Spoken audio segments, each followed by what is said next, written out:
अस्सलाम वालेकुम फ्रेंड, मैं हूं आपका होस्ट एहसन हाशिम और आप देख रहे हैं उर्दू वर्ल्ड टेक। दोस्तों, इस वीडियो में मैं आपको बताने वाला हूं, जैसे कि आपने प्रीवियस वीडियो देखी होगी CSS की क्लास नंबर 3। तो बहुत से लोगों को समझ नहीं आया कि CSS की जो एक्सटर्नल शीट है वो किस तरीके से HTML में अटैच करनी होती है हमने, तो वो लोगों को ज़्यादा समझ नहीं आया। तो उसी के रिगार्डिंग मैं ये वीडियो बना रहा हूँ, शॉर्ट वीडियो। तो मैं जल्दी आपको समझाता हूँ। देखें, सबसे पहले हमने एक HTML की फ़ाइल बनाई। HTML की फ़ाइल आप कोई भी बना सकते हैं, जो आप काम कर रहे हैं जिस फाइल पे, वो फ़ाइल भी HTML की है, तो ज़ाहिर सी बात है उस पर भी आप काम कर सकते हैं। तो मैं इसको नोटपैड++ में ओपन कर लेता हूँ। ठीक है, मैंने इसको ओपन किया नोटपैड++ में, ये मैंने हटा दिया। ठीक है, अच्छा, यहाँ पे एक बेसिक सी कोडिंग लिखी हुई है, तो आप ये सब कोडिंग से जानते होंगे। ये सब कोडिंग जो हमने प्रीवियस वीडियो में देखी है। तो ये सिंपल सा H1 के टैग के अंदर एसन लिखा हुआ है और बाकी जो है बेसिक टैग लगे हुए हैं HTML के। तो मैं इस फाइल को खोल के देख लेता हूँ ज़रा कि ये क्या चीज़ दिखा रही है हमें। तो ये देखें, ये सिंपल एसन दिखा रही है। इसके पीछे कोई बैकग्राउंड नहीं है, इसके फाउंड का कोई और कलर नहीं है, ब्लैक कलर है जो रैंडम होता है डिफ़ॉल्ट, और इसके पीछे जो है कोई बैकग्राउंड नहीं है। सही है। तो अब हमने वो CSS से देना है। CSS से कैसे देना है? तो देखें, सबसे पहले हमने यहाँ पे एक टैग लगाना है हेड के अंदर। कौन सा लगाना है? लिंक, और फिर स्पेस, फिर लिखना है REL इजिकल टू, और फिर डबल कोट्स आ गए, फिर स्पेस दिया, फिर उसके बाद आ गया href, फिर इजिकल टू, फिर डबल कोट्स आ गए, और फिर ब्रैकेट क्लोज। ठीक है, ये हमने टैग देना है हेड के अंदर। किस लिए? HTML की फ़ाइल को लिंक करने के लिए। और यहाँ पे लिखना है स्टाइल शीट। ठीक है, यहाँ पे हर दफ़ा ही स्टाइल शीट आएगा। यहाँ पे जो है हम जो फ़ाइल क्रिएट करेंगे उसका नाम आएगा। तो जल्दी से हम पहले इस फोल्डर के अंदर एक CSS की फ़ाइल क्रिएट कर लेते हैं। तो मैं डॉक्यूमेंट में आता हूँ, यहाँ पे रखता हूँ स्टाइल, और यहाँ पे .css। ठीक है, style.css, यहाँ से यस किया तो ये देखें, ये style.css की एक फ़ाइल बन गई है।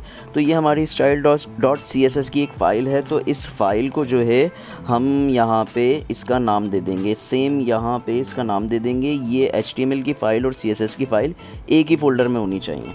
ठीक है, तो यहाँ पे मैं दे देता हूँ style.css।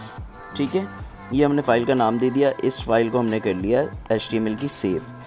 HTML की फ़ाइल में हमने क्या किया है? सिर्फ़ और सिर्फ ये लिंक लगाया है और कुछ भी नहीं किया। इस लिंक को आप देख लें, ये लिंक लगाया है और कुछ भी नहीं किया। अच्छा, अब मैं इसको बंद कर देता हूँ। अब हम खोलते हैं अपनी CSS की फ़ाइल को नोटपैड++ के अंदर। तो यहाँ पे ये CSS की ब्लैंक फ़ाइल खुल चुकी है। CSS की कोडिंग जो है वो सिंपल उसी तरीके से होगी जिस तरीके से हम इंटरनल CSS कर रहे थे, वैसे ही होगी। ठीक है, तो यहाँ पे जो है H1 के टैग का मुझे कलर चेंज करना है। तो यहाँ से H1 है, तो मैं यहाँ आऊँगा, यहाँ लिखूँगा H1। क्लियर?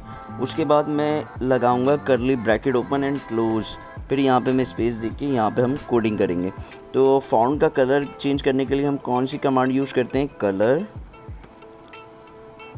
कॉलन, और यहाँ पे हम कर देते हैं ब्लू सेमीकोलन। ठीक है, इस फाइल को हम करते हैं सेव। ये CSS की फ़ाइल है, ये HTML की फ़ाइल है। यहाँ पे कुछ CSS नहीं की हुई, यहाँ पे सिर्फ और सिर्फ CSS की फ़ाइल का लिंक दिया हुआ है। अब इसको हम खोल के देख लेते हैं। ये देखें, ये ब्लू हो गया। ठीक है, अब यहाँ से हम इसका बैकग्राउंड कलर भी दे देते हैं CSS से ही, बैकग्राउंड कलर। ठीक है, कॉलन, और यहाँ पे दे देते हैं येलो सेमीकोलन। इस फाइल को अगेन सेव करते हैं, यहाँ से रिफ़्रेश करते हैं। बैकग्राउंड कलर नहीं आया, क्यों नहीं आया? कहाँ मिस्टेक हुई है हमसे? तो हमसे H1 के टैग के अंदर जो है, एक मिनट, ब्लैक करते हैं, इसको सेव करते हैं और रिफ़्रेश करते हैं। यहाँ पे आके इसको देखते हैं फोल्डर में, हम सेम फाइल को खोल रहे हैं